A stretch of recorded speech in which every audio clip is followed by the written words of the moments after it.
एकवेणी जपा कर्णपूरा नग्नाखरा स्थिता लंबोष्ठी कर्णिका कर्णी तैलाभ्यक्त शरीरिणी वामपादोलसल्लोहलता कंटकभूषणा वर्धन्मूर्धध्वजा कृष्णा कालरात्रिर्भयंकरी।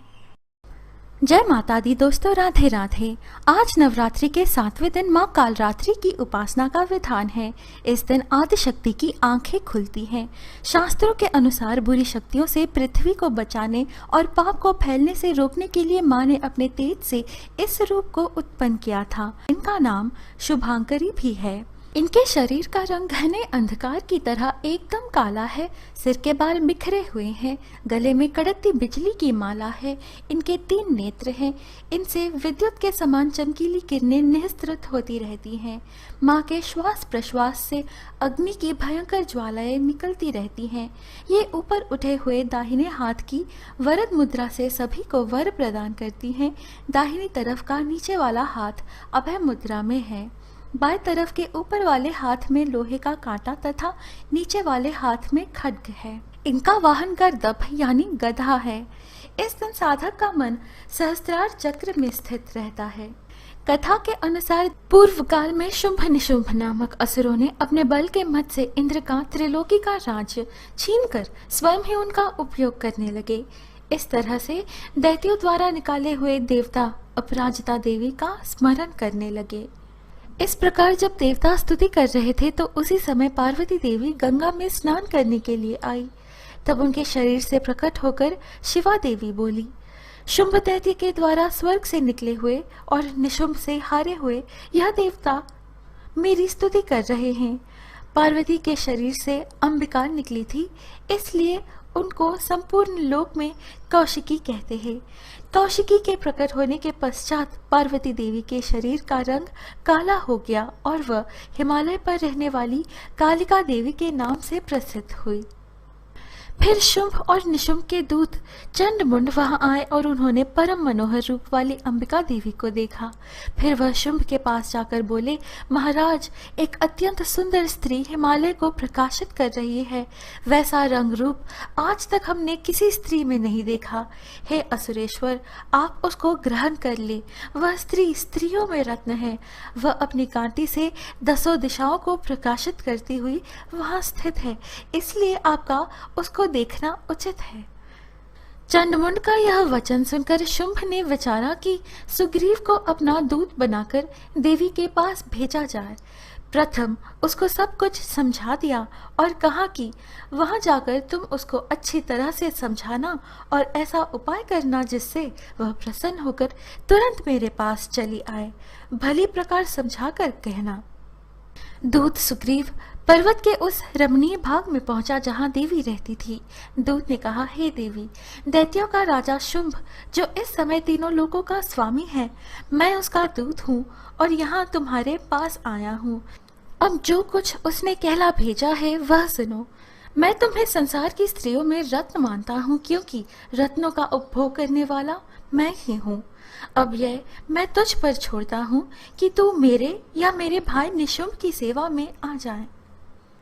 भगवती दुर्गा मन ही मन मुस्कुराई और इस प्रकार कहने लगी, हे दूत, शुंभ इस समय तीनों लोगों का स्वामी है और निशुंभ भी उसी की तरह पराक्रमी है, किंतु इसके संबंध में मैं जो प्रतिज्ञा कर चुकी हूँ उसे मैं कैसे झुठला सकती हूँ। जो मुझे युद्ध में जीत लेगा और मेरे अभिमान को खंडित करेगा तथा बल में मेरे समान होगा, वही मेरा स्वामी होगा। इसलिए शुंभ अथवा निशुंभ यहाँ आवे और युद्ध में जीतकर मुझसे विवाह कर ले। देवी की बात सुनकर वह दूत वहां से असुरेंद्र के पास पहुंचा और सारा वृतांत उसे कह सुनाया। दूत की बात सुन असुरेंद्र के क्रोध का पारावर न रहा और उसने अपनी सेनापति धूम्रलोचन से कहा, तुम शीघ्र वहां जाओ और उस दुष्टा के केशों को पकड़कर उसे घसीटते हुए यहाँ ले आओ। शुंभ के इस प्रकार आज्ञा देने पर धूम्रलोचन 60,000 राक्षसों की सेना के साथ लेकर वहां पहुंचा और देवी की ओर लपका, किंतु देवी ने उसे अपनी हुंकार से ही भस्म कर डाला। यह देखकर असुर सेना देवी की ओर बढ़ी, परंतु अंबिका ने उन पर तीखे बाणों, शक्तियों तथा फरसों की वर्षा आरंभ कर दी। इस प्रकार देवी के उस महाबलवान सिंह ने क्षण भर में असुर सेना को समाप्त कर दिया। शुंभ ने जब यह सुना कि देवी ने धूम्रलोचन असुर को मार डाला है और उसके सिंह ने सारी सेना का संहार कर डाला है, तब उसको बड़ा क्रोध आया और उसने चंड तथा मुंड नामक महाअसुरों को आज्ञा दी, तुम वहां जाओ और उसको मार डालो, और जब वह दुष्टा और उसका सिंह दोनों मर जावे तब उसको बांध कर यहाँ ले आना। जब असुर उनको पकड़ने के लिए तलवारें लेकर उनकी ओर बढ़े, तब अंबिका को उन पर बड़ा क्रोध आया और मारे क्रोध के उनका मुख काला पड़ गया, उनकी भुकटियां चढ़ गई और उनके ललाट में से अत्यंत भयंकर तथा अत्यंत विस्तृत मुख वाली लाल आंखों वाली काली प्रकट हुई। वह दैत्य के छोड़े हुए बड़े बड़े अस्त्र शस्त्रों को मुंह में पकड़कर और क्रोध में भर उनको दांतों में पीस रही थी। यह देख महापराक्रमी चंड काली देवी की ओर पलका और मुंड ने भी देवी पर अपने भयानक बाणों की वर्षा आरंभ कर दी। इसके पश्चात भयंकर शब्द के साथ काली ने अत्यंत जोश में भरकर विकट अट्टहास किया। उसका भयंकर मुख देखा नहीं जाता था। फिर उसने तलवार हाथ में लेकर होम शब्द कहकर चंड का सिर काटकर अलग कर दिया। चंड को मरा हुआ देखकर मुंड देवी की ओर लपका, परंतु देवी ने उसे भी अपनी तलवार से यमलोक पहुंचा दिया। चंड और मुंड को मरा हुआ देखकर उसकी बाकी बची हुई सेना वहां से भाग गई। इसके पश्चात काली चंड और मुंड के कटे हुए सिरों को लेकर चंडिका के पास गई और प्रचंड अट्टहास के साथ कहने लगी, हे देवी, चंड और मुंड दो महादैत्यों को मारकर तुम्हें भेंट कर दिया है। अब शुंभ और निशुंभ का तुमको स्वयं वध करना है। कल्याणकारी चंडी ने काली से मधुर वाणी में कहा, हे देवी, तुम चूंकि चंड और मुंड को मेरे पास लेकर आई हो, अतः संसार में चामुंडा के नाम से तुम्हारी ख्याति होगी। चंड और मुंड नामक असुर और बहुत सी सेना के नष्ट हो जाने से शुंभ ने अपनी संपूर्ण सेना को युद्ध के लिए तैयार होने की आज्ञा दी। उसने कहा, अब उदययुध और कंभु नामक असुर सेनापति अपनी सेनाओं के साथ युद्ध के लिए जाएं। शुंभ इस प्रकार आज्ञा देकर बहुत बड़ी सेना के साथ युद्ध के लिए चला। उसकी सेना को अपनी ओर आता देखकर चंडिका ने अपनी धनुष की टंकोर से पृथ्वी और आकाश के बीच का भाग गुंजा दिया। राक्षसी सेना ने देवी तथा सिंह को चारों ओर से घेर लिया। उस समय ब्रह्मा, शिव, कार्तिकेय, विष्णु तथा इंद्रादि देवों की शक्तियां उनके शरीर से निकलकर उसी रूप में चंडिका देवी के पास गई। जिस देवता का जैसा रूप था, जैसे आभूषण थे और जैसा वाहन था, वैसा ही रूप, आभूषण और वाहन लेकर उन देवताओं की शक्तियां दैत्यों से युद्ध करने के लिए आई। इसके पश्चात देवी के शरीर में से अत्यंत उग्र रूप वाली और सैकड़ों गीदड़ियों के समान आवाज करने वाली चंडिका शक्ति प्रकट हुई। उस अपराजिता देवी ने भगवान शंकर जी से कहा, हे प्रभु, आप मेरी ओर से दूत बनकर शुंभ और निशुंभ के पास जाइए और कहिए, जो तुम्हें अपने जीवित रहने की इच्छा हो तो त्रिलोकी का राज्य इंद्र को दे दो। देवता को उनका यज्ञ भाग मिलना आरंभ हो जाए और तुम पाताल को लौट जाओ। भगवान शंकर से देवी का संदेश पाकर उन दैत्यों के क्रोध का कोई आर पार ना रहा और वह जिस स्थान पर देवी विराजमान थी वहां पहुंचे और जाने के साथ ही उस पर बाणों और शक्तियों की वर्षा करने लगे। देवी ने उनके फेंके हुए बाणों, शक्तियों, त्रिशूल और फरसों को अपने बाणों से काट डाला।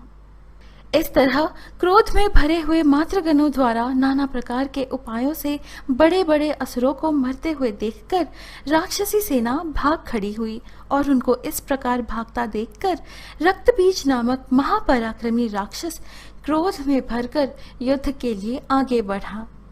उसके शरीर से रक्त की बूंदें पृथ्वी पर जैसे ही गिरती थी, तुरंत वैसे ही शरीर वाला तथा वैसा ही बलवान दैत्य पृथ्वी से उत्पन्न हो जाता था। इस प्रकार उस रक्तबीज के रुधिर से उत्पन्न हुए असुरों से संपूर्ण जगत व्याप्त हो गया, जिससे देवताओं को भय हुआ। देवताओं को भयभीत देखकर चंडिका ने काली से कहा, हे चामुंडे, अपने मुख को बड़ा करो और मेरे शस्त्रघात से उत्पन्न हुए रक्त बिंदुओं तथा रक्त बिंदुओं से उत्पन्न हुए महासुरों को तुम अपने इस मुख से भक्षण करती जाओ। इस प्रकार रक्त बिंदुओं से उत्पन्न हुए महादैत्यों को भक्षण करती हुई तुम रणभूमि में विचरो। इस प्रकार रक्त क्षीण होने से यह दैत्य नष्ट हो जाएगा। तुम्हारे भक्षण करने के कारण अन्य दैत्य नहीं होंगे। काली से इस प्रकार कहकर चंडिका देवी ने रक्त बीज पर अपने त्रिशूल से प्रहार किया और काली देवी ने अपने मुख में उसका रक्त ले लिया। अनेक प्रकार के शस्त्रों से मारा हुआ और खून से वंचित वह महादैत्य रक्त बीज पृथ्वी पर गिर पड़ा। माँ काली निरंतर संहार करती हुई विनाश लीला रच रही थी। इनके भयंकर स्वरूप और उत्पात से सृष्टि में हाहाकार मच गया था। ऐसे में माँ काली को प्रत्यक्ष रूप में रोकने की शक्ति किसी में भी नहीं थी। तभी शिव जी उनकी राह में लेट गए थे, ताकि चराचर ब्रह्मांड के स्वामी और अपने पति परमेश्वर को अपने पांव के नीचे पाकर देवी शांत हो और अपने मूल रूप में वापस आए। भक्तों, यह है माँ काली की कथा जो दुर्गा सप्तशती में वर्णित है। अब वीडियो के अंतिम भाग में सुने माँ कालरात्रि की आरती। काल रात्रि जय जय महाकाली, काल के मुंह से बचाने वाली, दुष्ट संहारक नाम तुम्हारा, महाचंडी तेरा अवतार, पृथ्वी और आकाश पे सारा, महाकाली है तेरा पसारा, खटक खप्पर रखने वाली, दुष्टों का लहू चखने वाली, कलकत्ता स्थान तुम्हारा, सब जग देखूं तेरा नजारा, सभी देवता सब नर नारी गावे स्तुति सभी तुम्हारी, रक्तदंता और अन्नपूर्णा कृपा करे तो कोई भी दुख ना कोई चिंता रहे बीमारी, ना कोई गम ना संकट भारी, उस पर कभी कष्ट न आवे, महाकाली माँ जिसे बचावे, तू भी भक्त प्रेम से कह, काल रात्रि माँ तेरी जय। भक्तों, यह है आज की प्रस्तुति। आशा है आपको यह वीडियो अच्छी लगी। जय माँ काली लिखकर वीडियो को लाइक करना ना भूलें।